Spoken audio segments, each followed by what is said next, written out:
Jornal 7 Dias. A semana em retrospectiva. Adebayo Vuns, Gustavo da Conceição, José Guerreiro, Andy Inglês, Rui de Castro. Análise e comentário. Jornal 7 Dias. Aqui na LAC. Ouvintes, saudações, bom dia, segunda-feira, 24 de fevereiro do ano de 2025, a última segunda-feira do mês, e vamos aqui seguir para mais uma edição do Jornal 7 Dias, a semana em retrospectiva. É a habitual produção da Direção de Informação da LAC, a técnica é garantida pelo Emanuel Catelina e o Ricardo Dias, e vai estar na moderação o José Silva. Saudar também já as habituais presenças dos nossos comentadores residentes, o Zé Guerreiro, o Rui de Castro, o Gustavo da Conceição, que hoje não está, mas vamos enviar também uma saudação ao Gustavo, o Andy Inglês e o Adebayo Vuns. Bom dia e bem-vindo a todos. Bom dia. Bom dia. Vamos então seguir, saber dos destaques para esta edição. Vamos aqui falar dos casos que estão ligados a alegados desvios de fundos públicos.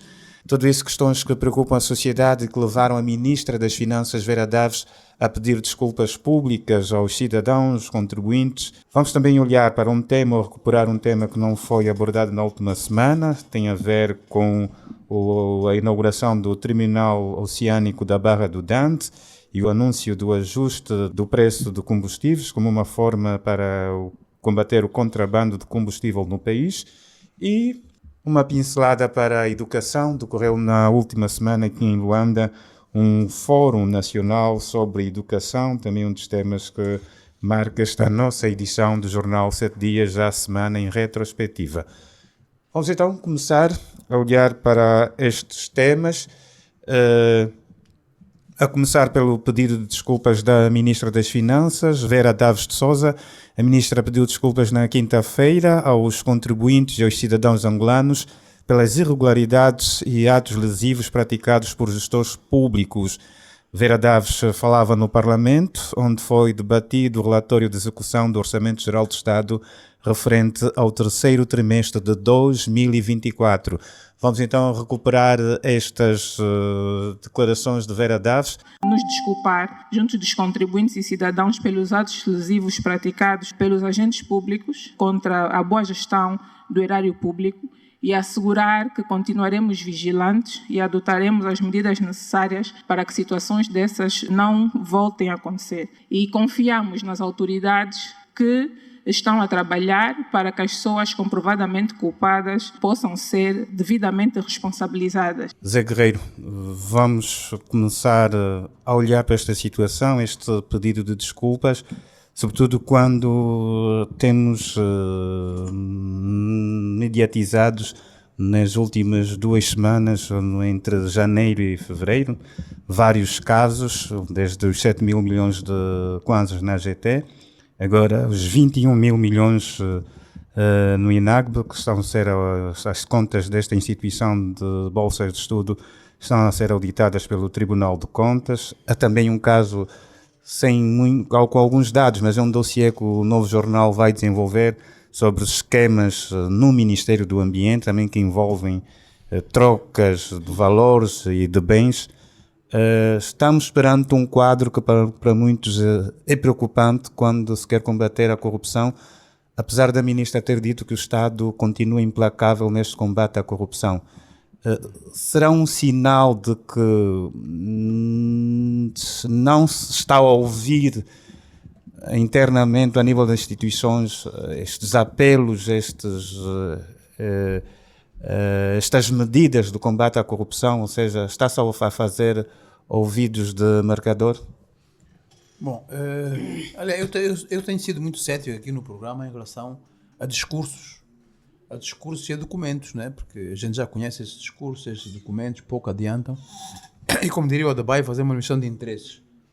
Eu aprecio muito a Ministra das Finanças, acho que é uma pessoa jovem que tem potencial e não só, tem competências, está num quadro global que não deve ser muito fácil, mas que fique claro que eu tenho essa simpatia por ela, sem a conhecer pessoalmente, profundamente, né?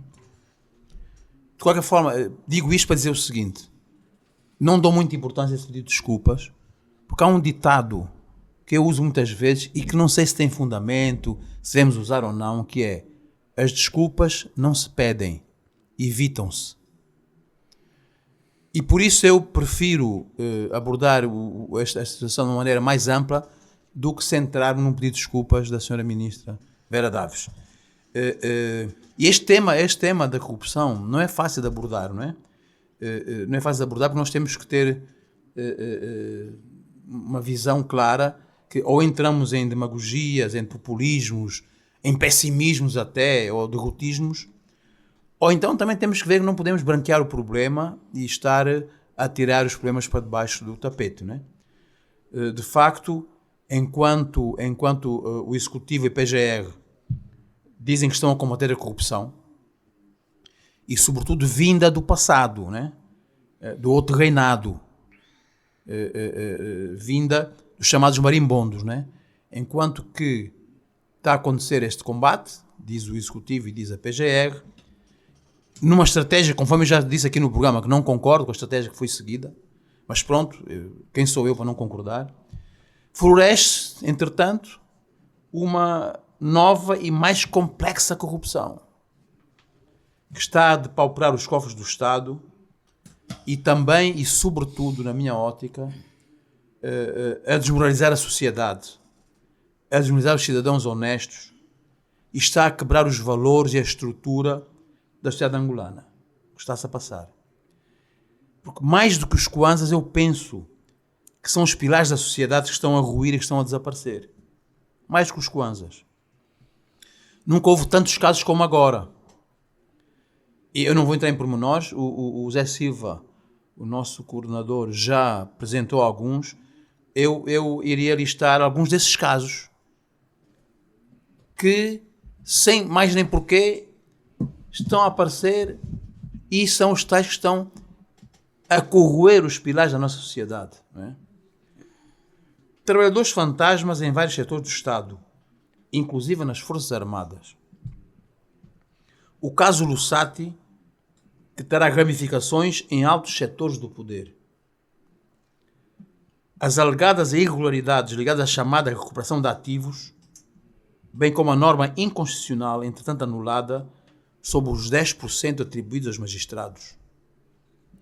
O contrabando de combustíveis, lesando profundamente os cofres do Estado, com implicações em altas figuras do poder de Estado, conforme denúncia do próprio Presidente da República. A origem da proliferação de armas no mercado paralelo, alimentando a criminalidade violenta. As alegadas burlas, recrutamentos fraudulentos e peculato no SME, Serviço de Migração Estrangeiros.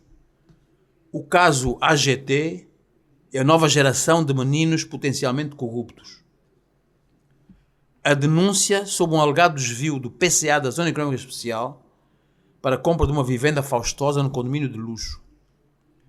Subsídios do Estado para zonas recônditas, suspensos pelo Ministério da Administração Pública, por descoberta de trabalhadores fantasmas a usufruir dos mesmos. O rombo no Instituto Nacional de Bolsa de Estudo, com dinheiro que deveriam servir para formar, conforme referiu também o Zé Silva. A denúncia sobre práticas irregulares e fraudulentas no Ministério do Ambiente, capa do Novo Jornal de há dias. Suspeitas de sobrefaturação na construção do Museu da Moeda. Os desvios na UNAC, até alguns artistas, entre aspas, no meio dos artistas sérios angolanos. Alegadas irregularidades com os salários dos trabalhadores da Empresa Nacional de Correios e Léguas de Angola. Os esquemas de recrutamento fraudulento na SFA, pelo menos em 2 províncias, que levou à tomada de medidas do chefe de Estado-Maior das Forças Armadas. A pesca ilegal, as alegadas redes de tráfico de droga, de garimpo de diamantes e o roubo e comercialização ilegal de minerais, de pedras preciosas, etc. Onde vamos parar? Onde vamos parar? Em paralelo, aqui está a acontecer, a descredibilização da justiça, a falta de resposta frontal e credível das autoridades, aqui houve exceção da Sra. Ministra das Finanças de uma maneira geral, e, digamos, que exemplo é que todas estas práticas, estes mais de 10 exemplos que eu elenquei, que exemplos são dados a outros cidadãos, já de si propensos, devido às questões de pobreza, etc., a ter comportamentos desviantes. Eu acho que a sociedade angolana ainda tem reservas morais para dar a volta a esta situação. Acho que ainda existem reservas morais. Mas muito tem que mudar no sistema político para que esta reserva possa ser ressuscitada, utilizada e respeitada. Mas acho que isto seria tema para um outro programa que devíamos fazer sobre esta questão de como recuperar as reservas morais da sociedade. Exato, José Guerreiro. Rui de Castro, olhando para esta situação e com esta lista aqui trazida pelo José Guerreiro, a sociedade de alguma forma começa a desacreditar neste combate à corrupção? Bom, eu creio que não. Creio que o que está a acontecer é que o que parece ser um incremento de casos é, para mim, mais o vir ao de cima aquilo que já vem acontecendo há bastante tempo. Agora as pessoas estão a denunciar mais, estão mais atentas. Talvez o facto de estarmos a atravessar uma crise profunda do ponto de vista financeiro, também seja financeiro e social, né? Também ajude a que haja uma maior divulgação até na imprensa alternativa, e aqui inscrevo também as redes sociais, portanto, apresentando N situações, estas mesmo que o Zé Guerreiro apresentou, outras que eu próprio apresentei num programa recente, e que de facto demonstram a gravidade da situação da corrupção no país. Não há dúvida que é efetivamente um cancro que está instalado, está a percorrer todo o tecido da sociedade e que precisa efetivamente de ser estancado. Como? Bom, este como creio que é exatamente aqui que temos o problema. Há quem fale que já deveríamos ter criado uma alta autoridade contra a corrupção. Há quem ache que devêssemos alterar até o Código Penal por formas a introduzir normas que fossem muito mais gravosas para quem cometa atos deste género, porque efetivamente o roubo, e às vezes usa-se assim uns termos do descaminho e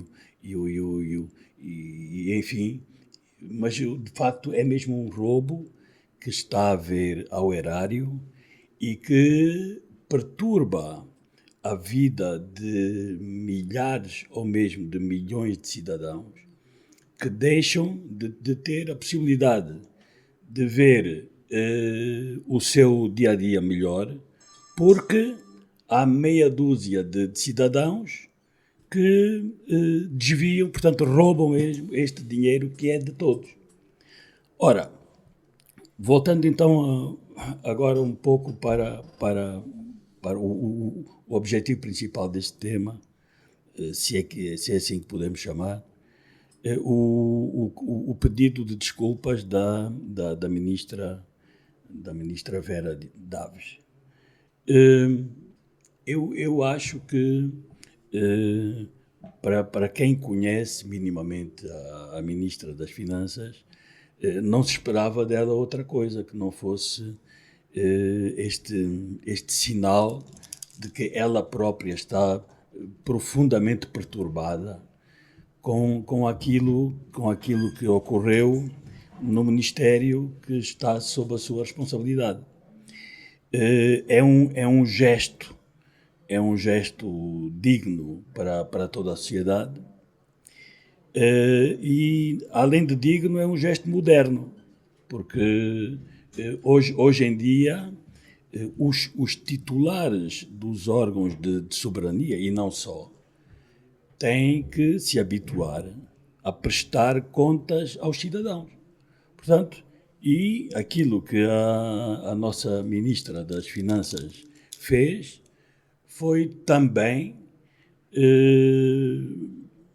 prestar contas e daquilo que são as suas responsabilidades enquanto titular da pasta, pedir desculpas pelo facto de funcionários que trabalham praticamente diretamente ligados a si terem promovido este rombo enorme a cofres que já estão depauperados.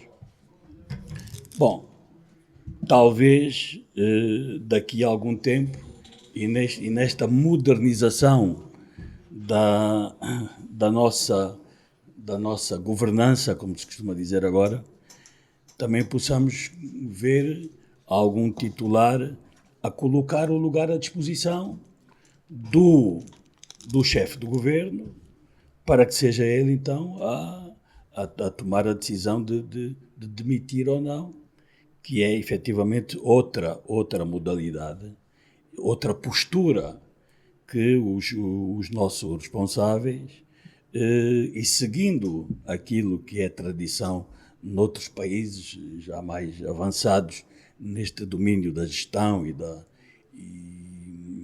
enfim, da consolidação dos seus estados, também já fazem. Portanto, ainda ligado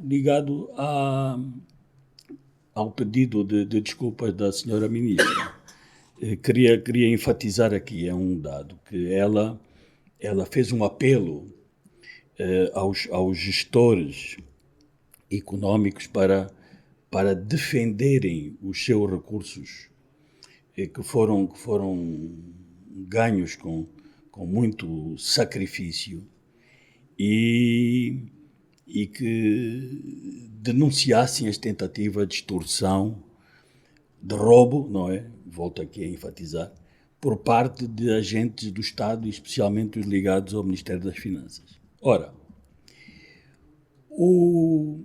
por causa da dívida pública, há centenas, ou para não dizer milhares, de empresas que estão quase que na agonia porque prestaram serviços ao Estado, que é a entidade que normalmente até é conhecida como um bom pagador, só que o bom pagador não está a pagar ou não está a pagar a tempo.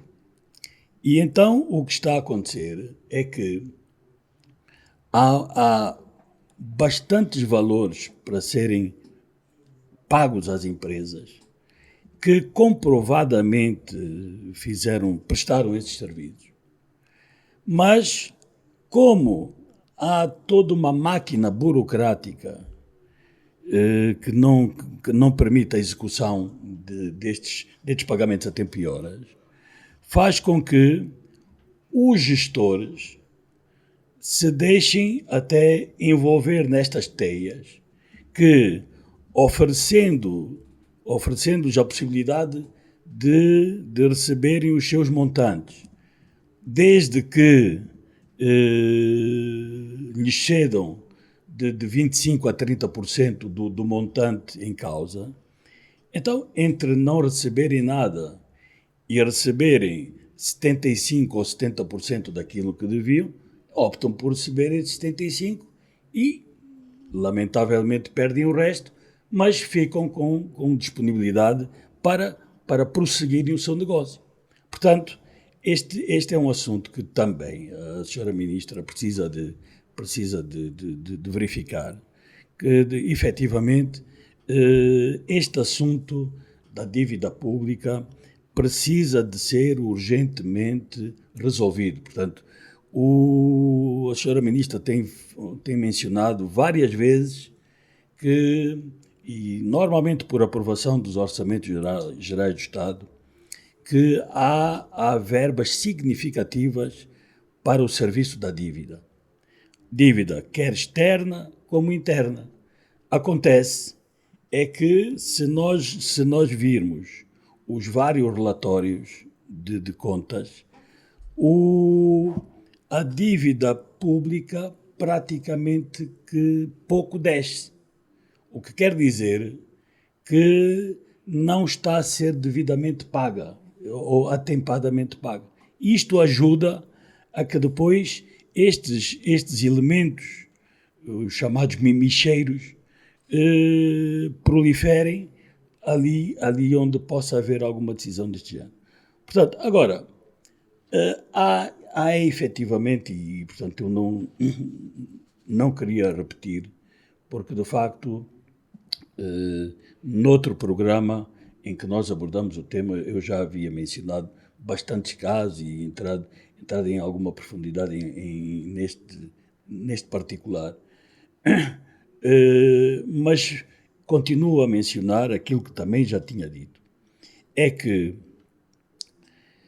nós estamos a apresentar os casos, estamos a tomar conhecimento que há N casos, mais estes que o Guerreiro lançou há pouco. Temos que ter uma justiça muito mais célere. É que os casos que estão a ser apontados acabam por morrer neste processo, o processo de preparação da documentação para chegar a julgamento. É um processo enorme. E depois há sempre várias alturas muito longas do ano das consideradas férias judiciais. Portanto, já há a falta de juízes, já há dificuldades inerentes ao próprio setor judicial. Mas se nós não conseguirmos tornar estes processos relacionados com a corrupção mais rápidos, nós estaremos a favorecer o crime. É o que vemos. O Guerreiro tocou também há pouco. A questão do contrabando de combustível. Ora, está a fazer 4 meses desde que o Presidente da República, na mensagem sobre o Estado da Nação, lida no Parlamento,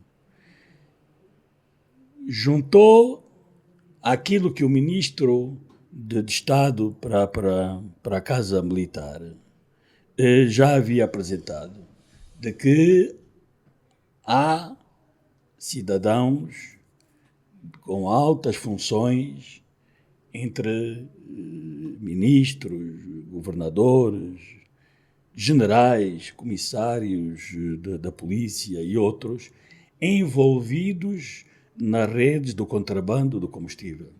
Pois até hoje, e mais, o Presidente da República ainda acrescentou deputados.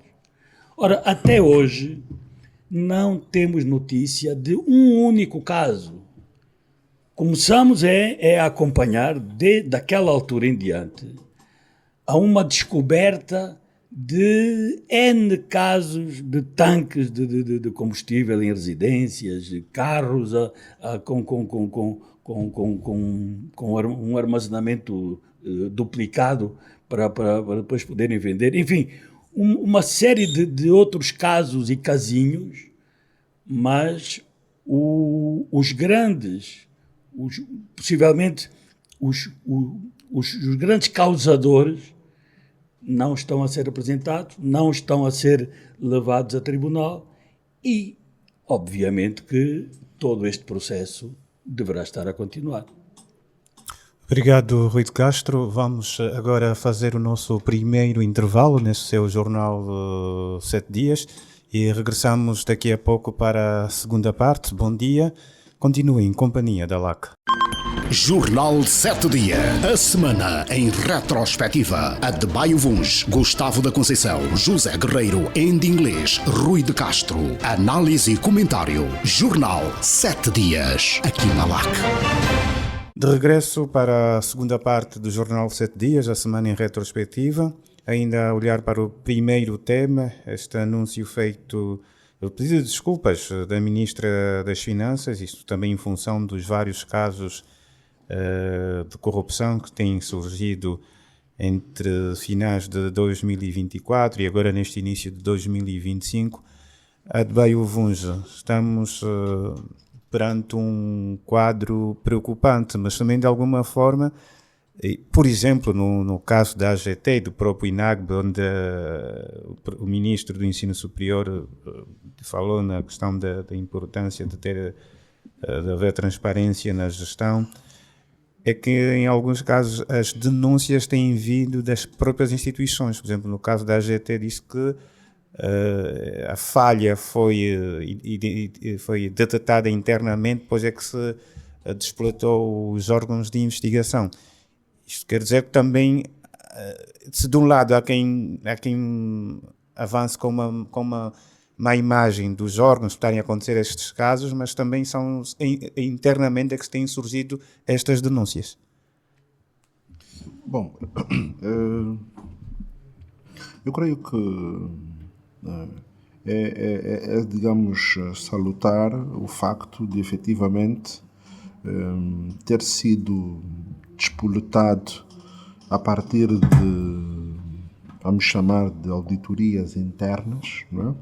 Terem despoletado essas falhas que são criminosas, não é? Mas de qualquer modo isto não anula a necessidade, como bem referiu a senhora Ministra das Finanças, de haver primeiro um investimento na formação, sobretudo ética e moral dos funcionários públicos, e em segundo lugar também haver aqui a devida responsabilização dos agentes públicos envolvidos nesses vários atos, transversal a quase todo o aparelho do Estado, e que efetivamente levanta a necessidade de olharmos, ou como que pararmos e olharmos para quase tudo, não é? Porque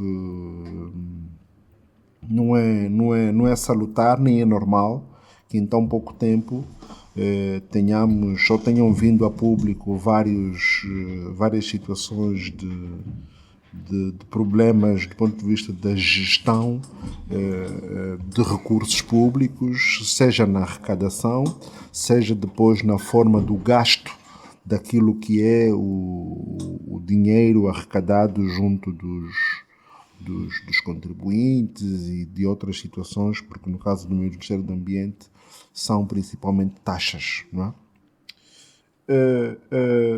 Eu gostava de saudar, não é? E destacar, digamos, a nobreza do gesto da senhora Ministra de, no fundo, e embora já saibamos que o assunto foi despoletado por mecanismos e instâncias internas, mas a coragem e a nobreza de publicamente assumir o problema, não é?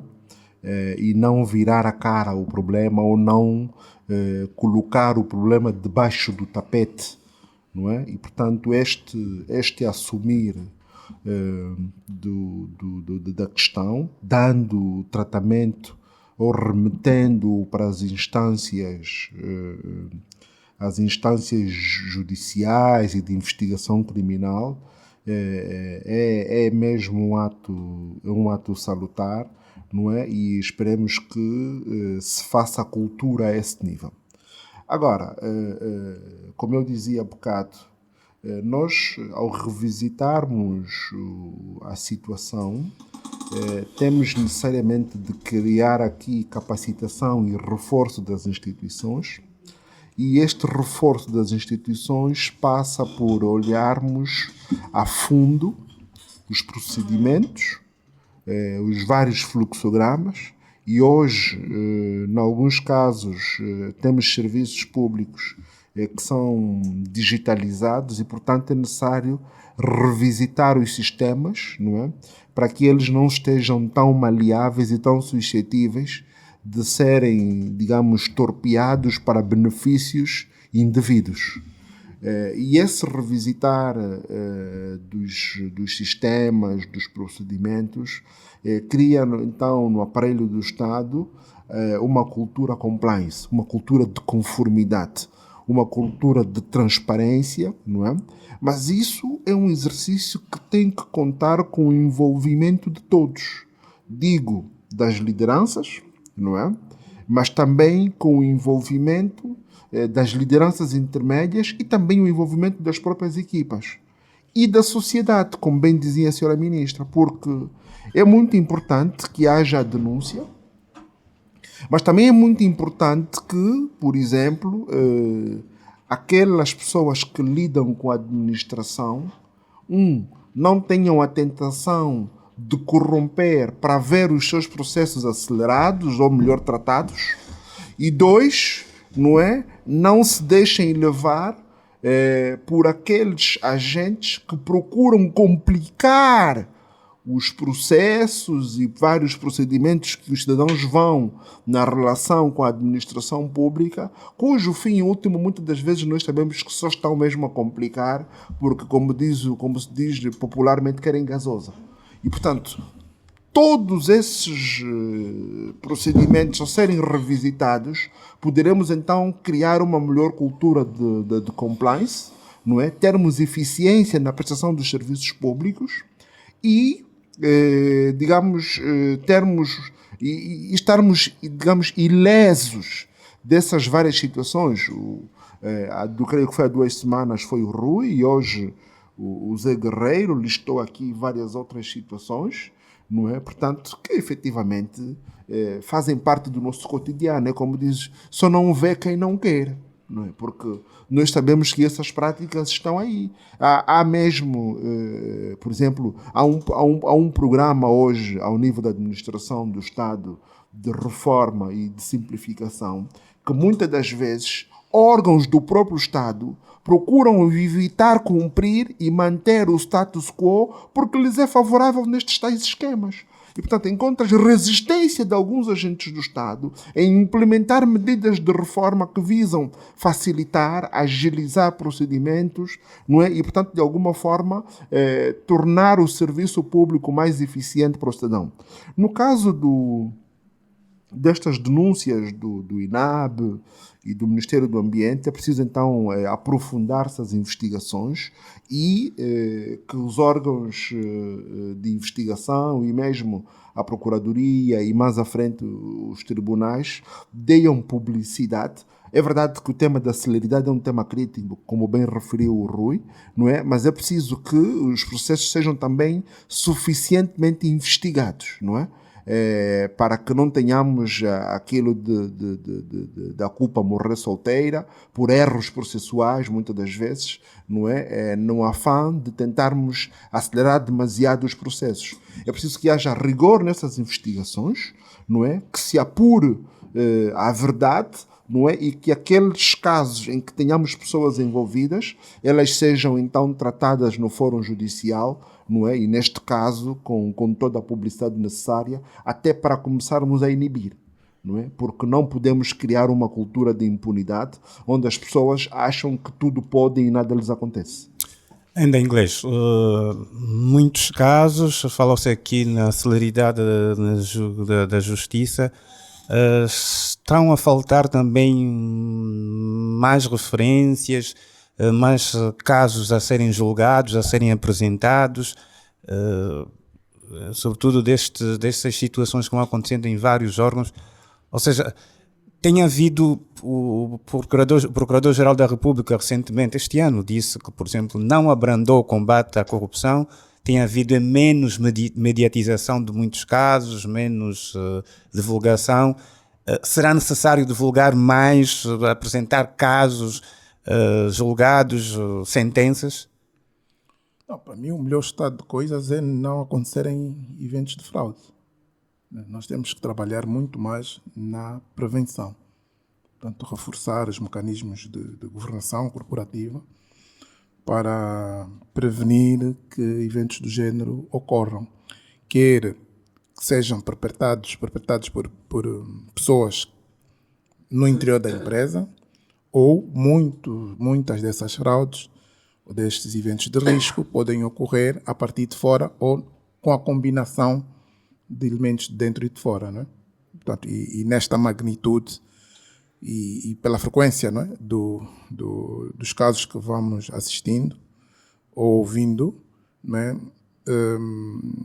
Dá-nos a entender que tal como dissemos da vez passada, é um problema sistémico, é um problema cultural, é a forma de fazer as coisas, não é? É a cultura que existe na nossa governação e é preciso alterar. E para mim a preocupação maior, e deve ser para todos nós, é que quando nós estão envolvidos ou envolvidas pessoas que têm a responsabilidade de prevenir e controlar essas situações. Portanto, os membros dos órgãos de governação, né, das empresas, portanto, os titulares máximos, têm a responsabilidade de garantir que haja nas instituições uma cultura de ética. Este é um dos principais resultados, né, que se espera de uma boa governação. O estabelecimento de uma cultura de ética nas instituições,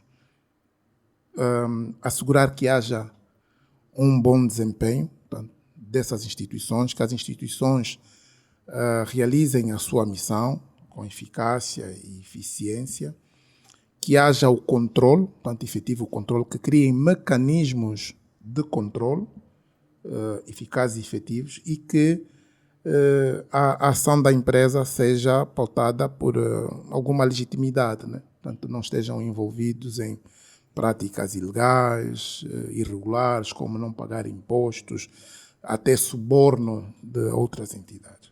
Portanto, nós temos aqui um contrassenso, né?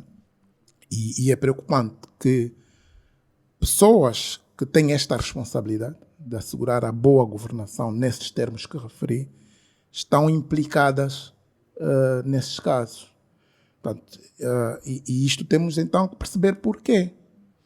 Portanto, como é que pessoas que têm a responsabilidade de cuidar das empresas, dos nossos recursos, estão implicadas nisso? Como é que elas vão lá parar?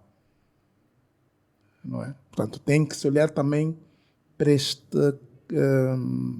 nesta perspectiva, porque não basta apenas julgar, ter mais procuradores, juízes, mais gente do SIC a investigar. Não há capacidade. Portanto, isso é só um dos crimes que temos. Né? Temos que olhar para o perfil das pessoas. Claro. Portanto, e o que se espera em termos de boa governação corporativa, as práticas mais modernas neste domínio, diz que é o exercício de uma liderança ética eficaz pelos membros dos órgãos de governação. E, portanto, estas pessoas, na seleção destas pessoas, é preciso que essas pessoas sejam, primeiramente, íntegras, é preciso que essas pessoas sejam competentes, é preciso que essas pessoas sejam responsáveis e assumam as suas responsabilidades. Essas pessoas têm que assumir a responsabilização, não é? pelo aquilo que acontece nas empresas. Essas pessoas sejam justas na condução das suas atividades e estejam, e quando falamos também lá atrás da integridade, não tenham conflitos de interesse e sejam transparentes. Portanto, eu acho, concordando com todos, sim, está-se a dar uma ênfase na questão judicial, mas eu acho que primeiramente nós temos que melhorar a nossa governação, estabelecer outros pressupostos de governação, e as pessoas são fundamentais. O que se tem verificado e assistido, portanto, e não podemos estar agora assustados com os resultados, porque nós assistimos que na máquina há muita gente que já tem um histórico de fazer mal. Pessoas que têm condutas reprováveis, não é? E que todo mundo sabe, e que não deviam estar na máquina. Portanto, o problema de fundo é este. Portanto, temos que alterar essa situação. Portanto, ao mesmo tempo que vamos combatendo aquelas coisas que já aconteceram e que se verificam e que reflete que sim, nem tudo está mal, há mecanismos de controle interno que estão a funcionar, mas devemos trabalhar muito mais para que, portanto, melhoremos a nossa governação e melhor seleção das pessoas na prática destas pessoas. Como referi também anteriormente, o que ocorre é que há ações muito também deliberadas, né, porque nós olhamos só para dentro das instituições, mas sabemos que instituições que movimentam dinheiro e que têm recursos estão suscetíveis de serem atacadas por outros interesses. Falei da outra vez da captura do Estado, e nós estamos, de facto, numa situação muito próxima a isto. E então temos também que assegurar que as nossas instituições não estejam sob o controle e domínio de interesses particulares, não é? E o que é que acontece? E para chegarmos a esse estado de coisas, pessoas, instituições particulares ou privadas ou relacionadas asseguram-se que infiltrem, não é? Ou introduzam dentro da máquina do Estado pessoas que satisfaçam os seus interesses. E é por esta via que nós vamos assustando que há depois muitos escândalos, né? Nós só estamos aqui a falar do dinheiro, depois temos que perceber qual é o modus operandi, o que é que se fez com o dinheiro, quem se beneficia disto. Porque com esta dimensão de escândalos, não é? Eu penso que depois tem que também vir à tona, certamente, porque isto não se faz só com operadores estatais. Portanto, em algumas empresas, responsáveis de empresas privadas, certamente estarão envolvidas nisso. Portanto, é uma coisa muito mais profunda que nos deve, neste momento, refletir sobre como nós estamos organizados, quais são as deficiências, os gaps que existem no nosso sistema de governação corporativa ou das instituições. Por exemplo, um aspecto que é também fundamental que vemos é que quem manda nas instituições, e digo quanto aqui o termo entre aspas, não é? Quem está numa instituição assume uma responsabilidade de gerir a determinada instituição, tem poder para tudo. Tem poder para tudo. Ele sozinho, ou esta pessoa sozinha, faz tudo e pode tudo. Portanto, é preciso, ao reformular os mecanismos de melhor governação, criar também um melhor equilíbrio dos poderes que se distribuem. E nós aqui já falamos, e este tem sido um aspecto que tenho referido muito, sobretudo em relação mais aos ministérios, é que, por exemplo, nós, tanto, e na política, né? Então, estamos aqui também a falar, podemos extrapolar até lá, não é? Temos o Presidente da República, que é o titular do Poder Executivo, temos os ministros, são auxiliares do titular do Poder Executivo, e depois temos os secretários de Estado, que são auxiliares do auxiliar, não é? E depois temos o povo em geral, né? O que é que acontece?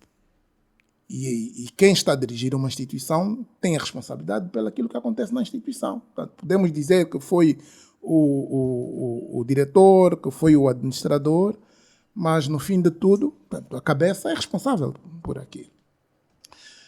Portanto, tal como estamos nas nossas organizações e que dependem totalmente, e no caso, por exemplo, dos ministérios, e porque há um determinado assunto que está no Ministério do Ambiente, por exemplo, os ministros têm agenda política, não conseguem controlar, pensam que controlam a máquina. Não conseguem controlar a máquina. Sozinhos, não, é impossível. Uma pessoa sozinha dirigir um ministério com 500, 1000 pessoas não consegue perceber o que se passa ali.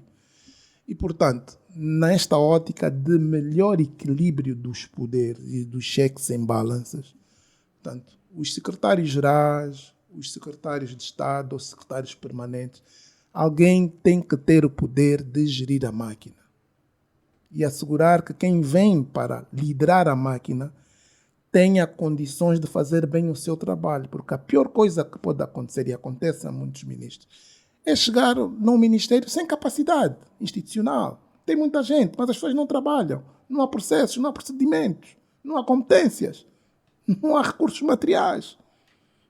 Está a ver? Portanto, nós temos que ter a coragem de fazer a reforma neste sentido. Portanto, começamos com Simplifica, mas eu acho que as reformas não foram tão profundas ao ponto de ver o modelo de governação das instituições. O que acontece é que alguns desses casos que até estão a ser investigados e aquilo que a gente vai ouvindo, é verdade, há casos que ainda não estão concluídos, é que muitos desses auxiliares dos auxiliares, essas pessoas de confiança de determinados titulares de ministérios, acabam por ser suspeitos destes casos que lesam o Estado dentro da própria máquina. Mas porque se eu não sigo esse guião aqui da integridade, se eu escolho para meu auxiliar, por exemplo, o meu amigo do bairro, não é? Que todo mundo já sabe que dá finta. Mas é a pessoa de confiança, mas, que às vezes já vem com ele de outras instituições. Sim, mas um Estado forte não pode aceitar isso. Porque aquilo não estamos no nosso bairro, né? Portanto, isto é de todos nós, é para ser nós todos, como se diz, né? Todos os bairros. Né? De todos os bairros. Então, não pode ser. Portanto, esta pessoa, começa ali, esta pessoa, de maneira alguma, deveria estar a operar aquele nível. Aquilo é uma liga. Então, imagina só. Acha que o meu amigo do bairro, do Girabola, vai jogar com o Mbappé? Portanto, nós estamos a estragar isso. A questão de fundo é esta, é que os nossos mecanismos têm que começar antes. Obviamente, quando detectados, temos que aprender. Mas eu acho que a prevenção é melhor do que a cura. Não podemos só estar a tratar da prevenção. E não temos condições da cura. Nós não temos condições, não é? Neste momento, pelo evoluir da coisa. Se não tratarmos antes do assunto, não vamos ter tribunais, cadeias, procuradores, juízes suficientes para cuidar disso. Isto não é um tema só criminal. Vamos fechar este tema. Falamos aqui destes casos de corrupção e suspeitas que levaram a Ministra das Finanças a fazer um pedido de desculpas públicos aos cidadãos e contribuintes no geral na última semana. E vamos aqui agora entrar para o segundo tema. Na verdade, é recuperar um tema que não foi abordado na última semana. No dia 10 de fevereiro foi inaugurado o Terminal Oceânico da Barra do Dando, uma estrutura que tem como principal objetivo a estocagem de combustível e que estão instalados 29 tanques de armazenamento no terminal, que vai prever a ter uma segunda fase, ascender uma capacidade de 728 mil metros cúbicos de armazenamento de combustível. Além da inauguração dessa estrutura, falou-se, e é um tema que foi aqui abordado durante essa questão do combate à corrupção, da questão do contrabando do combustível. E na altura o Presidente da República apontava que o possível ajuste do aumento do preço de combustíveis como uma das medidas para o combate ao contrabando do combustível.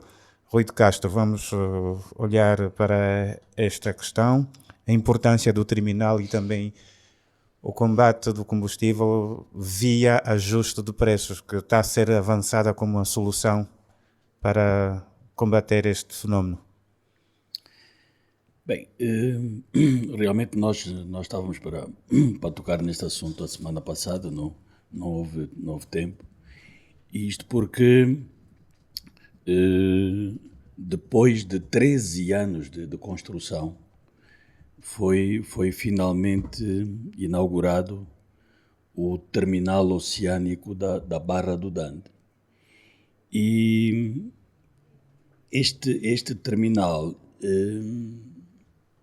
acaba por ser uma obra de envergadura, com um peso estratégico bastante significativo. Não foi por acaso que trabalharam ali mais de 4.000 pessoas e acima de tudo, que teve um custo de 650 milhões de dólares. A grande valência tem justamente a ver com o aumento enorme que passamos a ter na capacidade de armazenamento de combustível e também de gás. No seu recado da semana passada, o Gustavo já havia mencionado que se passou de uma reserva de combustível de 3 dias para um mês. Isto é de facto muito, muito importante para um país, já que, por um lado, permite que tenhamos reservas estratégicas para garantir um fornecimento contínuo de combustíveis, portanto, sem interrupções que muitas das vezes ocorrem, até mesmo por dificuldades financeiras na compra do combustível. Por outro lado, vai nos ajudar a que tenhamos os preços dos combustíveis mais estabilizados, porque poderemos, havendo dinheiro, poderemos comprar grandes quantidades de combustível naquelas alturas em que o preço internacional está mais baixo, armazenamos e depois vamos utilizando estas reservas quando os preços subirem. Portanto, quer dizer que teremos aqui uma variação quase que insignificante no mercado local e, eventualmente, até partirmos para a venda de combustível ao mercado externo. Vai igualmente permitir que os setores críticos, como os transportes, a agricultura, indústrias, não sofram em nenhum momento dos respectivos processos produtivos qualquer interrupção por falhas de combustível. Portanto, estas são, de entre várias, as grandes valências que este terminal tem, para além já do facto de que irá absorver uma quantidade significativa de trabalhadores, portanto, há mais um posto de trabalho para centenas de jovens técnicos e especialistas, e esperemos, não é, que agora também haja uma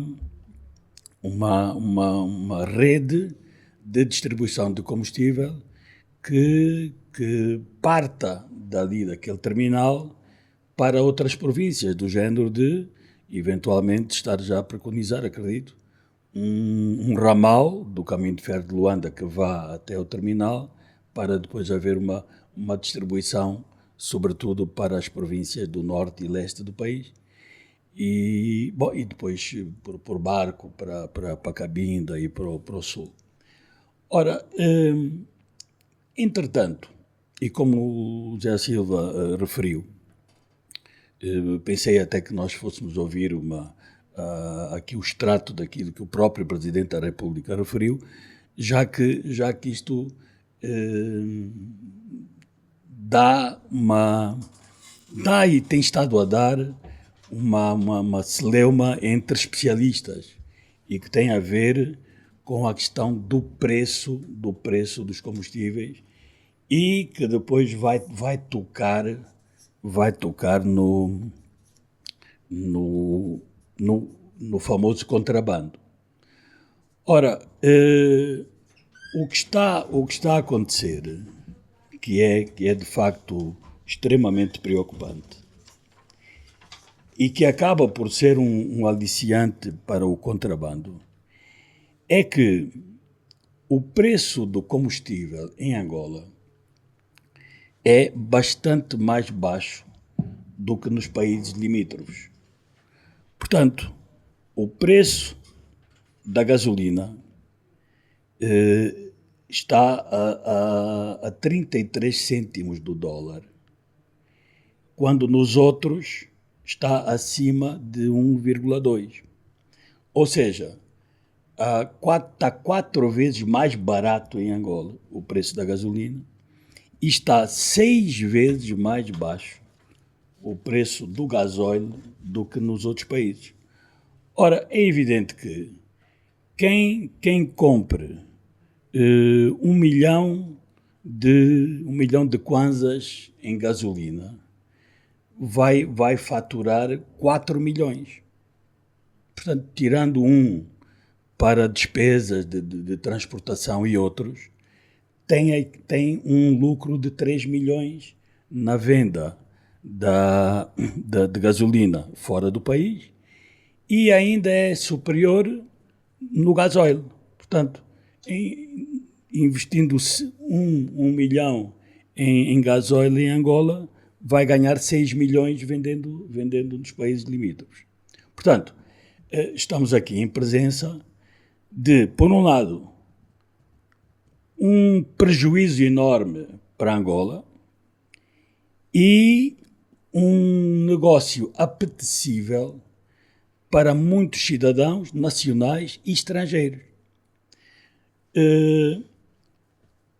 Neste momento, e fruto já de toda esta problemática de que a Sonangol compra o preço do combustível, compra a um preço em divisas e depois vende a preços muito mais baratos em kwanzas. Como resultado, o Estado angolano, por causa da subsidiação, está neste momento já a dever 10 mil milhões de dólares à Sonangol. O que quer dizer que estamos a criar condições para afundar a Sonangol em dívidas, não é? Portanto, neste ritmo, o que é que poderá ocorrer?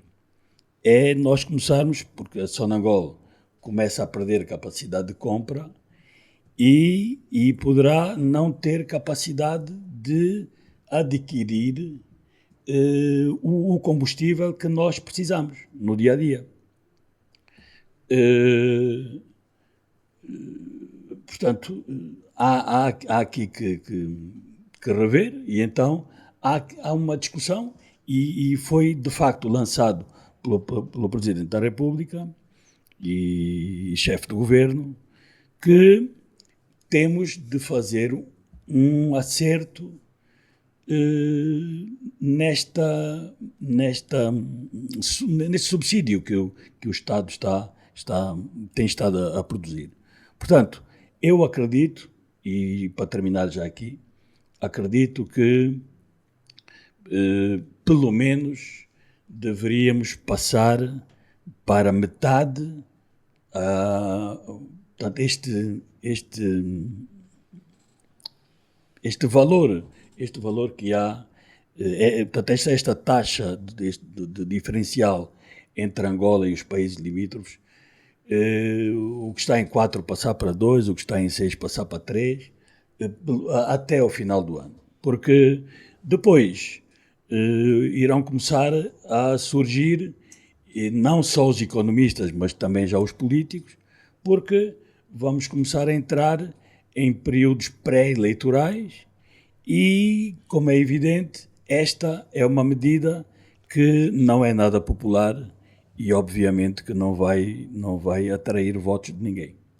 Obrigado, Rui de Castro. Vamos fechar esta segunda parte com ainda dentro deste tema que vamos retomar na terceira parte. Está com o Jornal 7 Dias, a semana em retrospectiva. Jornal 7 Dias, a semana em retrospectiva. Adebayo Vuns, Gustavo da Conceição, José Guerreiro, em inglês, Rui de Castro. Análise e comentário. Jornal 7 Dias, aqui na LAC. Estamos de regresso para a nossa terceira e última parte, o seu Jornal 7 Dias, a semana em retrospectiva. E o tema é a questão do terminal oceânico da Barra do Dande e também este ajuste no preço dos combustíveis agora anunciados, não sabe para quando. José Guerreiro, temos o terminal, mas há necessidade da refinação, de termos combustível para se tocar no terminal. As refinarias estão em construção, são 3. Para este ano prevê-se já entrar em funcionamento a refinaria de Cabinda. Ainda assim o Estado gasta muito dinheiro com a refinação. Exato. Este problema da estocagem é por aí que eu gostaria de referir, porque o Rui de Castro já referiu o resto. A estocagem de combustível é uma questão de segurança nacional, é uma questão estratégica. Com este terminal, digamos, aumentamos substancialmente essa capacidade, que será reforçada com a capacidade de estocagem no Lubito, maior, e um pouco menos em Cabinda. A refinaria de Cabinda é uma refinaria muito pequena, portanto pouco poderá se tocar. O que está previsto também é que no interior, independente de se fazerem refinarias Cabinda e Lubito, no interior se organizem tanques de armazenamento de combustível. Mas no fundo a tendência é aumentar a capacidade de estocagem para prever não só como reserva, como para atender a necessidades de preço, etc, etc. A questão que se coloca aqui, digamos, só a minha pequena contribuição, tem a ver, de facto, até que ponto é que esta maior existência de estocagem de combustíveis qual é a relação com a questão do contrabando de combustível, não é? E a questão do subsídio. Não é? Eu acho que, de facto, o subsídio aos combustíveis tem que desaparecer a prazo, não só por causa do contrabando, nem sobretudo por causa do contrabando. Eu acho que é mais importante por causa do equilíbrio das contas públicas. O Estado gasta muito dinheiro com o subsídio ao combustível, não é? E isso tem que se fazer um programa, não é? De diminuição até a anulação do subsídio. Não pode ser, agora vamos tirar 10, e não pode ser medidas avulsas, como foi outra medida avulsa.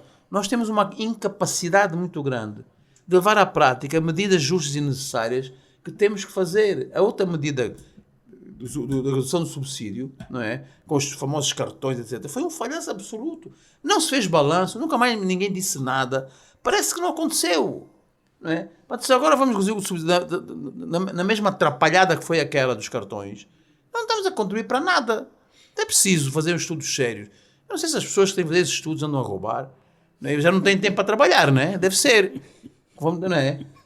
As pessoas estão a tratar dos seus negócios, estão nas empresas, nos ministérios, a tratar dos seus negócios, não estão a trabalhar, não estão a tratar das coisas do Estado, das coisas que são fundamentais para o Estado. Então foi uma atrapalhada. Eu só espero que agora, não é? Com este anúncio do Presidente que é preciso reduzir os subsídios, eliminar os subsídios, que alguém trabalhe a sério nisto é área de finanças, área de economia, de planeamento, para que isto seja levado à prática. Era só o que eu queria dizer. Ainda em inglês, não olhando para o terminal, mas essa questão do ajuste dos preços foi avançada pelo Presidente da República, mas também tem sido avançada por vários especialistas, isso sobretudo devido ao diferencial de preços que acabam por ser mais atrativos nos países fronteiriços, quer RDC como Namíbia, ajustando aqui os nossos preços, a apetência pelo contrabando fica controlada. Não necessariamente. Eu acho que há vários aspectos que devem ser considerados. E eu acho que nós não devemos só olhar assim para os países limítrofes, né? E nomeadamente a Namíbia e o Congo Democrático, não é? Primeiramente, Namíbia. Portanto, a ideia que tenho, a opinião que tenho, é que é um país de rendimento médio e com um Estado forte. Está organizado. prestas bem-estar às suas populações, tem aquilo controlado.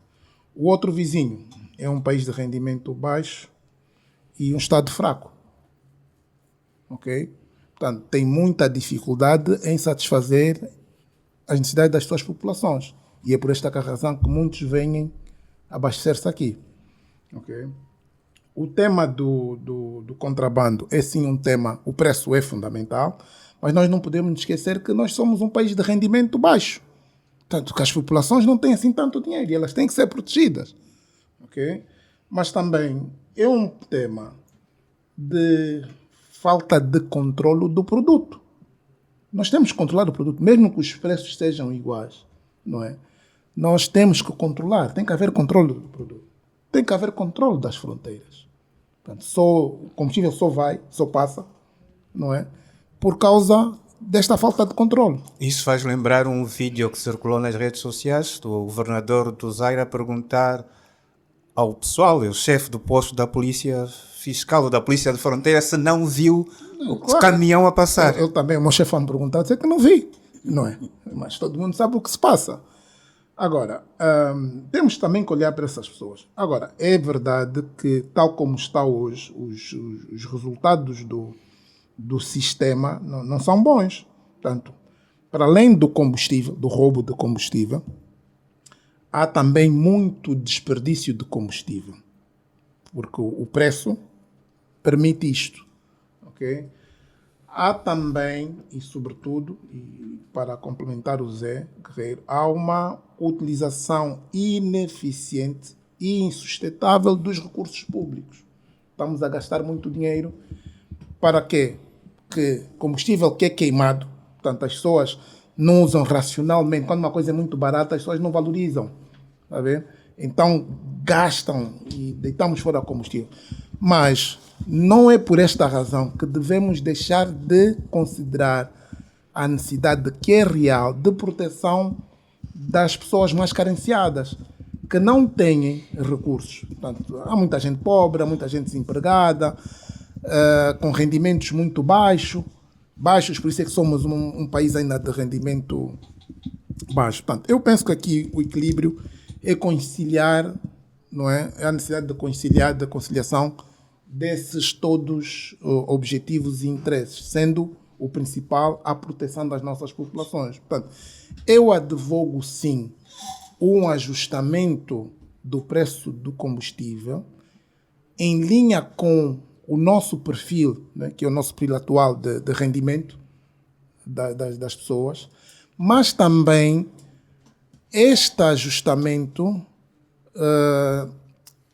e a subsidiação nesse sentido que ainda tem que haver, tem que ser consistente com um nível mínimo de quantidades que as pessoas precisam de consumir para levar a cabo a sua vida. Portanto, eu acho que o princípio, né, e que o Zé Guerreiro disse muito bem, nós fizemos aquele programa dos cartões, mas antes de o implementar, temos que ter um pensamento subjacente, que é como é que nós vamos fazer a coisa.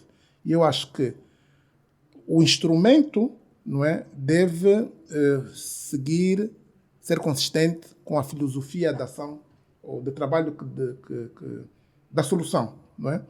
E eu penso que deve haver subsidiação, aqui eu advogo, subsidiação para quantidades mínimas ou máximas de consumo.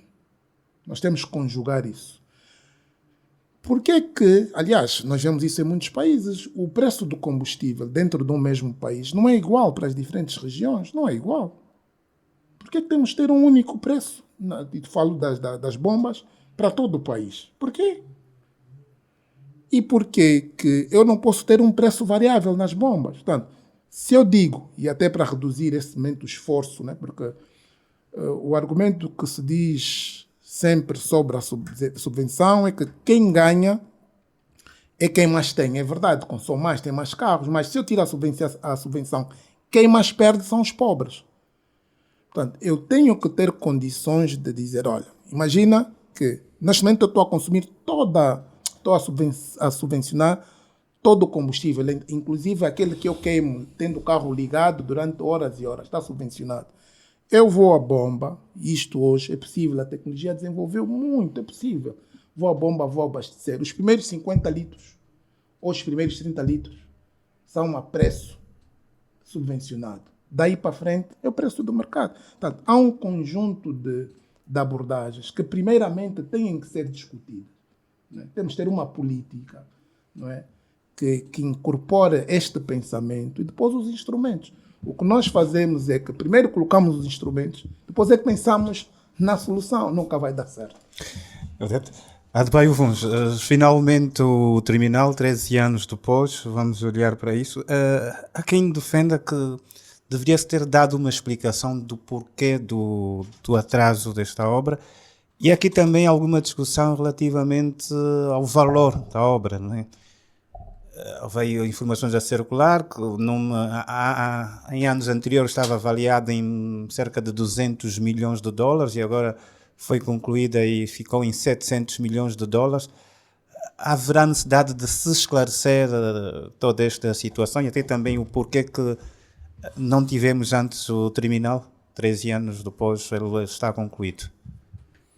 Bom, eu sou um adepto da transparência, não é? E de uma comunicação intensiva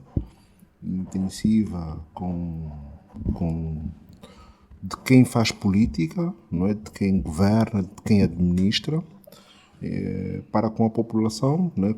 Para com o cidadão de uma forma geral. E, portanto, eu creio que faz todo sentido que a Sonangol, não é? Venha a terreiro, não é? Clarificar uma outra situação que possa estar a gerar desconforto na opinião pública. Mas, do meu ponto de vista, este terminal oceânico é uma grande infraestrutura e é importante para fortalecermos a nossa segurança energética, não é?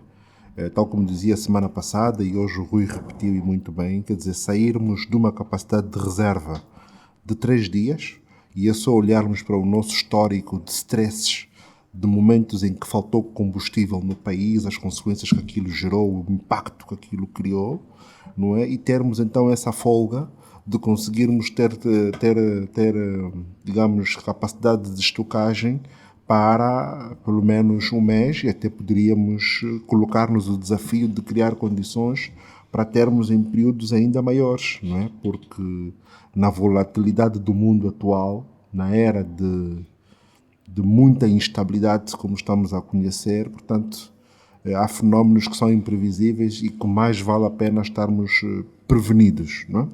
E, portanto, sob esse ponto de vista, realmente, o terminal assegura aqui, digamos, uma oferta estável e contínua, não é, de combustíveis para a nossa população e mesmo para a nossa economia, né? Porque nós sabemos que, infelizmente, apesar dos nossos níveis de produção de energia por intermédio das barragens, não é, nós ainda temos uma grande dependência ao nível econômico, ao nível da produção em vários setores. Portanto, há uma grande dependência de combustíveis e, portanto, é importante que tenhamos aqui essa capacidade de oferecer melhor serviço à população. Mas, sem dúvidas, que isso também traz à baila esse fantasma, né? Este elefante que está aqui dentro da nossa sala e que está a partir muitos cristais, né? Que é este problema do contrabando, né? Portanto, os colegas discorreram com várias perspectivas de solução, mas em definitivo é estranho que, passados aqui alguns meses do problema ter vindo a público, não tenhamos luz de medidas concretas que possam ser tomadas para se corrigir isso, né? Para conseguirmos estancar. E sim, o tema do ajuste do preço é um caminho, mas não é, como bem dizia o Zé, não é nem a única solução, nem é a principal solução, não é? O ajuste do preço ele é necessário para a correção de alguns desequilíbrios que nós temos a nível das nossas finanças públicas, e que estão neste momento a pôr em causa um dos nossos principais ativos económicos, que é a Sonangol. Não é? No ritmo em que estamos, nós estamos a comprometer a sustentabilidade da própria Sonangol. E, portanto, é urgente. O Enda tem dificuldades em aceitar esse discurso, mas a verdade é que as contas demonstram isso e os números estão aí, né? Quando temos... As pessoas em primeiro lugar. As pessoas em primeiro lugar. Não, sem dúvida. Mas não devemos sem ter dúvida. contas. Esse é o tema das finanças públicas. Do equilíbrio orçamental, mas um monte de pobreza. Para mim, primeiro as pessoas. Não, sem dúvidas. Mas lá está. Ao pensarmos nas pessoas e na remoção do subsídio aos combustíveis, vamos também estar a salvaguardar as pessoas, porque são recursos, não é, que poderiam ser canalizados para outros fins que mais beneficiam diretamente a população. Porque não é normal, não é, nós termos a gastarmos mais em subsídios do que gastamos com a saúde e a educação juntas. Não é normal. Não, eu estou de acordo, mas Aí, não penso que agora, isso é feito a favor das pessoas. Não, sem dúvida. Não, sem quem dúvida. ganha com isso. Não, sem dúvida. Mas nós temos um problema, não é? E precisamos debruçar-nos sobre ele e não deixar ele continuar simplesmente aí. Concordo. Eu acho que o único... nós estamos alinhados sobre a mesma questão. Eu penso que a questão aqui, quando se tomam essas decisões, são decisões muito abruptas e não se tem em conta as consequências. E a questão está, eu agora tenho subvenção, ok? Se eu tirá-la agora, qual é a contrapartida? Não pode ser amanhã, depois criar as condições, não. Por isso é que muitas dessas decisões têm resultado em convulsões sociais. Eu sob esse ponto de vista, por exemplo... Agora, não vamos dizer sob esse ponto que... de vista, não sou favorável a cortes bruscos. Poxa, isso tem que dizer, porque Portanto, nós estamos aqui a passar uma mensagem... Creio que é possível... Já e agora e... Não confunda, não. E aqui faço-me explicar, sob esse ponto de vista, defendo uma solução que seja gradual, de retirada gradual dos subsídios. De resto, e isso nós temos que dizer para as pessoas perceberem, nós fizemos um movimento similar entre 2012 e 2015. Nós, no dia 31 de dezembro de 2015, removemos todos os subsídios que havia sobre os combustíveis. O que não fizemos foi o passo seguinte, deixar o combustível a preço de mercado. Na prática, o que aconteceu? Ele voltou a entrar no regime de subsidiação.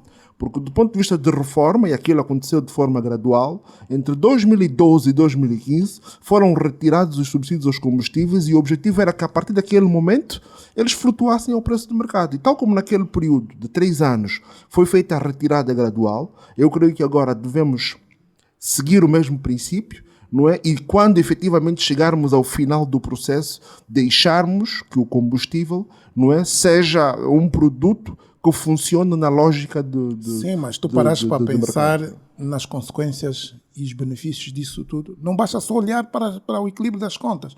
Quais foram os reais impactos econômicos e sociais dessa medida naquele período e na forma que nós fizemos? Pode estar associada a este exército de pobres que temos. Portanto, nós não podemos só olhar... Naquela altura ainda era menor.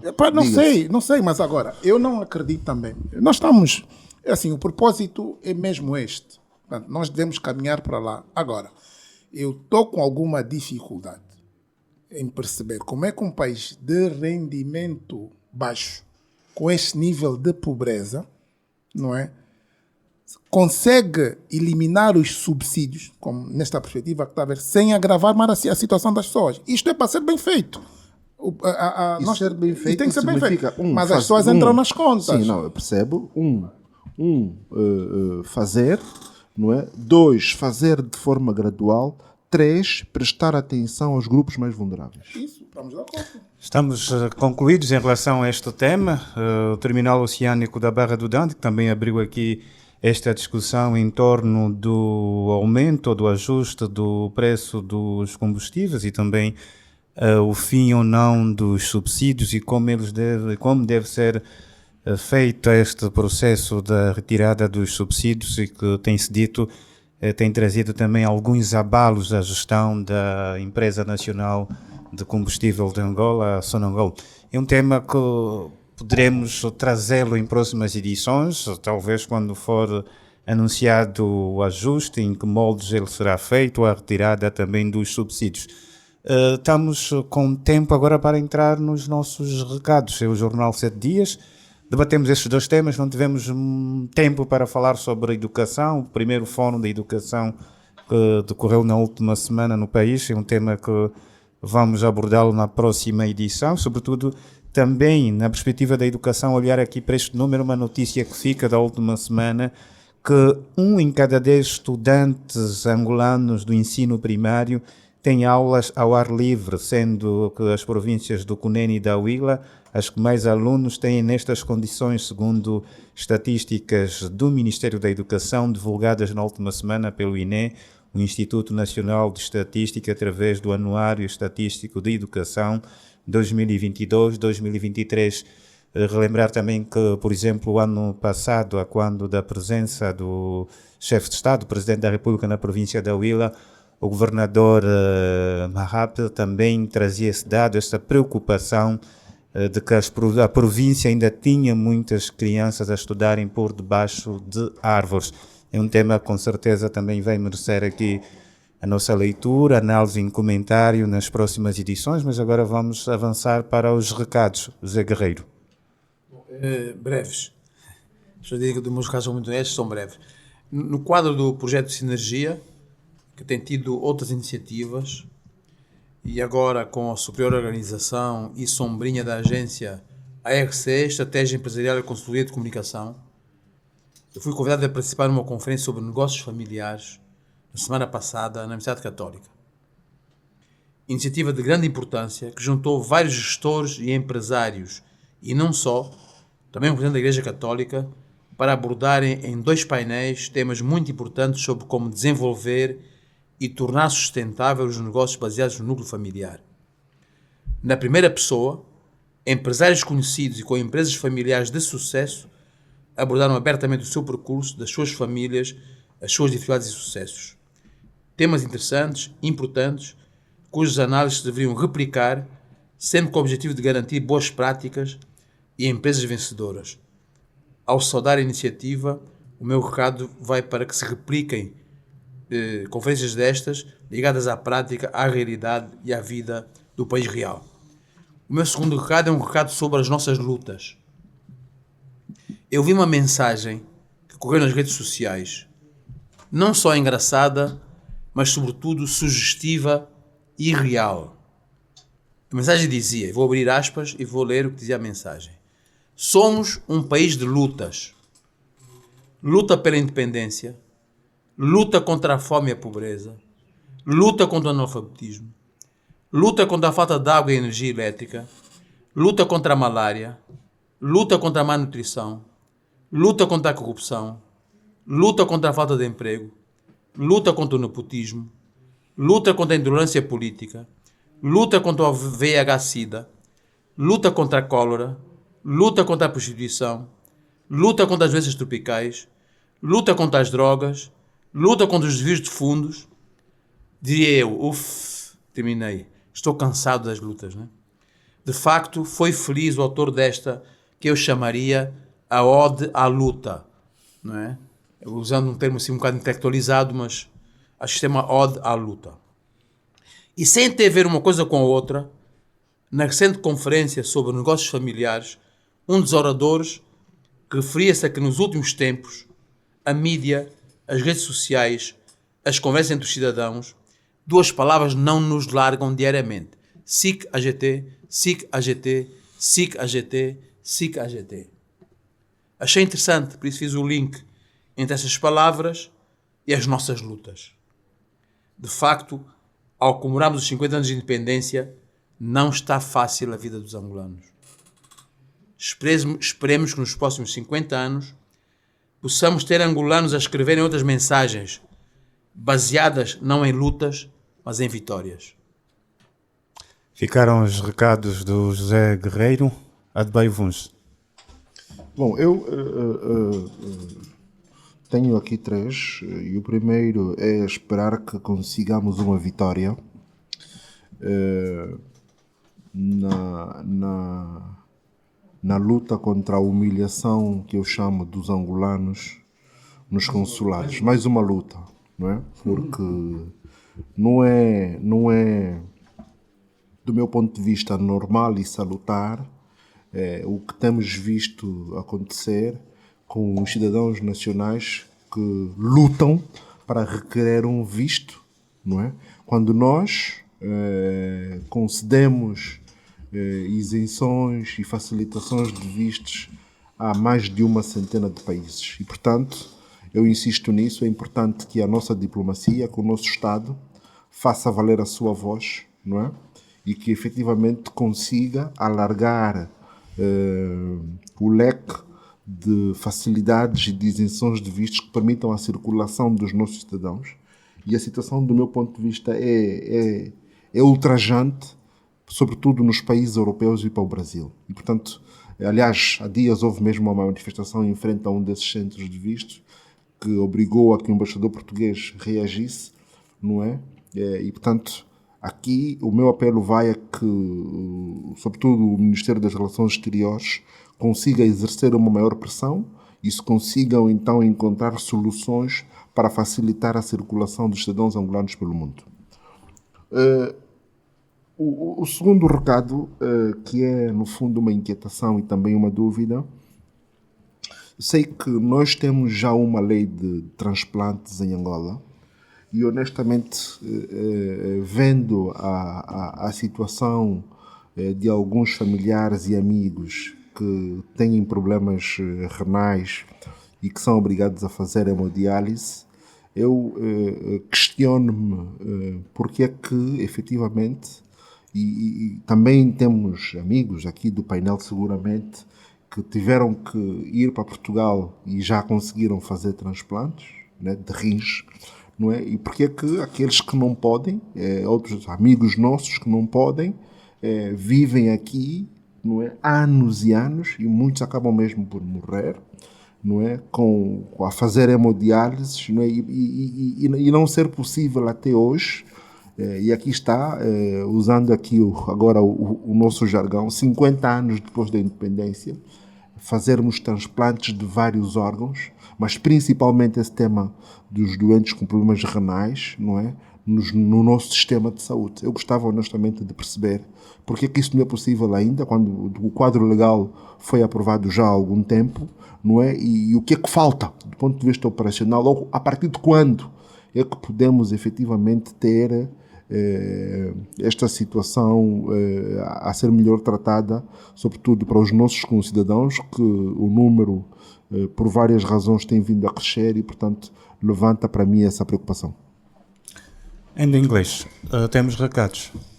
Sim, temos recados. O primeiro é sobre uma notícia que foi divulgada, né? Houve um programa, creio que na Rádio Nacional de Angola, sobre o sistema de justiça, e em que se revelou que a comarca, o Tribunal Provincial de Luanda, tinha apenas 9 juízes para tratar dos casos de família, né? Alguns dos quais chega a apreciar entre 2 ou 3 mil casos por ano, né? E por esta razão, a celeridade que nós reclamamos, não é, da justiça e nesses domínios tem sido comprometida, não é? De facto, é humanamente impossível trabalhar nessas condições e por isso houve o apelo de ter mais juízes. Obviamente, ter mais juízes tem que haver melhores juízes e também melhorar todo o processo burocrático, não é? E a melhorar a burocracia interna, não é? E também foi referido que dos principais casos e situações que estas pessoas tratam, não é? Foi que, portanto, o primeiro tem a ver com a fuga à paternidade e também a prestação de alimentos, não é? E tocando aqui ainda o caso da saúde, foi também referido que o impasse que existe em alguns processos tem a ver com testes de DNA, que aqui são muito caros, e houve o apelo para que esses testes fossem mais baratos ou até gratuitos. como contribuição para isto, para além do aumento do número de juízes e obviamente a sua capacitação, talvez nessa altura com as novas tecnologias de informação, inteligência artificial, pode-se também melhorar o processo, né, administrativo. Mas é também fundamental que se adotassem outros mecanismos para que estes assuntos não pudessem apenas ser tratados em sede tribunal, não é? E aqui fazia a ligação com a abordagem da ética e de tudo aquilo que está a acontecer no nosso país, não é? Portanto, muitas dessas pessoas que não dão prestação de alimentos, não reconhecem os filhos, são dirigentes de instituições, não é? Portanto, como é que se espera, por exemplo, não é, um resultado diferente da ação desta pessoa? Portanto, é importante que, se houver também alguma pressão social e, se calhar, forma administrativa para tratar desses assuntos, talvez os tribunais não ficassem muito atolados.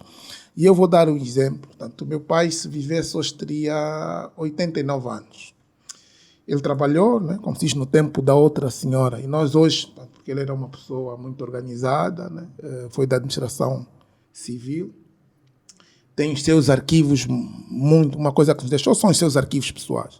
E nós temos, por exemplo, acesso à avaliação dele de desempenho, dentre as várias coisas, no serviço. Portanto, bom chefe de família e bom cidadão. Portanto, o assunto, portanto, alguém que chega a um posto de liderança está exposto. Não ficamos só expostos. Portanto, neste momento estamos aqui preocupados, que é importante, por causa dos furtos e roubos, ver o patrimônio da pessoa. Portanto, esta pessoa, portanto, estamos preocupados só com o dinheiro, mas não estamos preocupados com o comportamento dele social. Portanto, como é que uma pessoa que não reconhece os filhos, não dá prestação de alimentos, portanto, está a dirigir uma organização? Portanto, é também por ali que eu penso que podemos desafogar a pressão também nos tribunais e acho que a pressão também comunitária e nas famílias deve ajudar. Segundo recado ainda. O segundo recado foi-me pedido por alguém, que também ouve o nosso programa, que tenha preocupação de... uma preocupação, não é? É que recentemente tem-se assistido, sobretudo na zona de Nova Vida, miúdos, portanto, e adolescentes, né, que saem da escola e por falta de transportes públicos e também pessoais regressam à casa de motorizadas, né?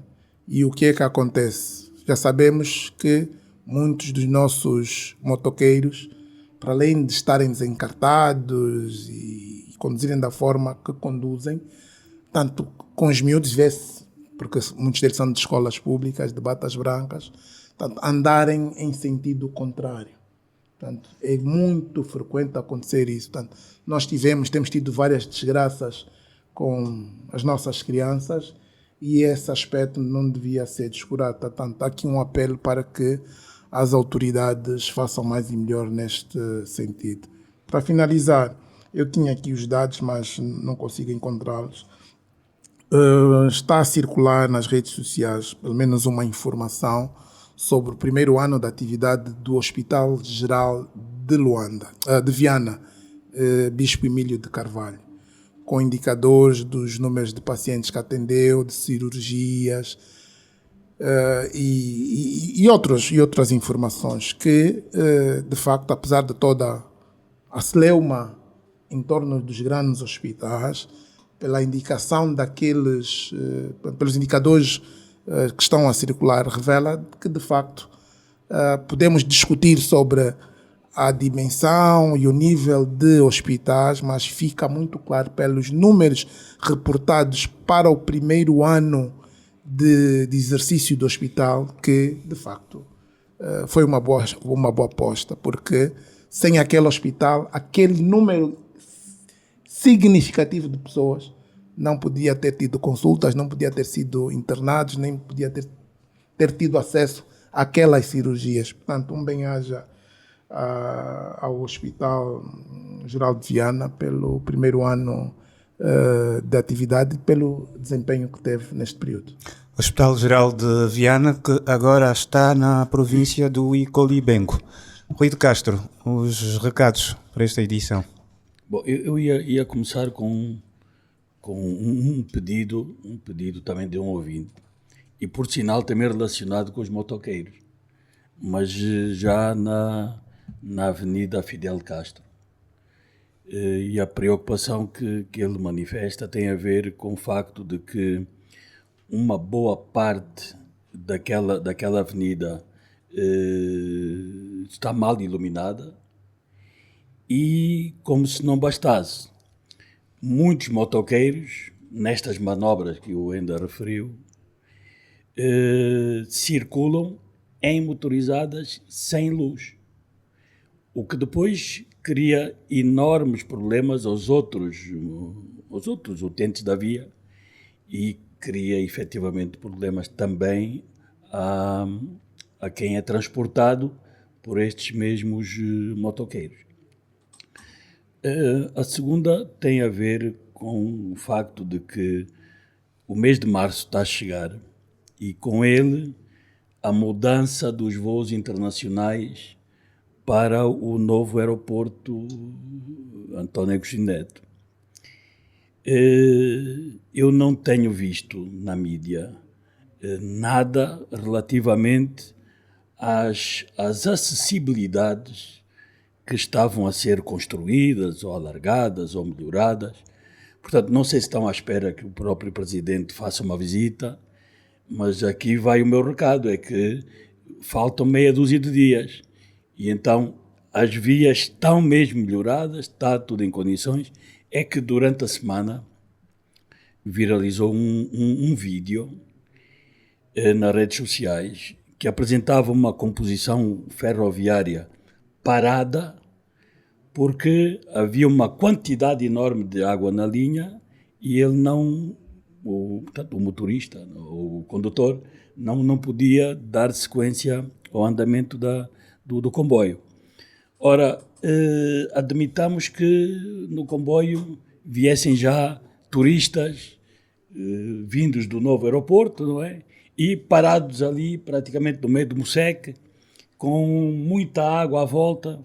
Acho que seria mesmo já um mau cartão de visitas. O último recado, já que não temos muito mais tempo. Há dias eu mencionei que estão no país médicos polacos que, a convite da Caritas, vieram de forma voluntária fazer consultas e, sobretudo, operações às cataratas. Ora, acontece que até o momento não conseguiram fazer as operações porque os equipamentos e os vários materiais cirúrgicos estão retidos pela AGT no aeroporto 4 de Fevereiro. Portanto, acho que com relação a isto, é mesmo só dizer que a luta continua.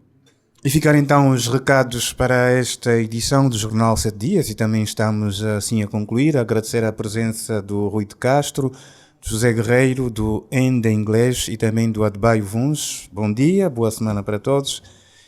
Também estendemos o nosso abraço ao Gustavo da Conceição. Questões justificadas, não está connosco hoje. As despedidas são da Direção de Informação da LAC, com o Emanuel Catelina e o Ricardo Dias na técnica. Na moderação esteve José Silva. Boa semana para todos. Mais uma edição do Jornal 7 Dias aqui a terminar. Estaremos juntos com a semana em retrospectiva na próxima segunda-feira. Bom dia. Jornal 7 Dias. A semana em retrospectiva. Adebayo Vuns, Gustavo da Conceição, José Guerreiro, Enda Inglês, Rui de Castro. Análise e comentário. Jornal 7 Dias. Aqui na LAC.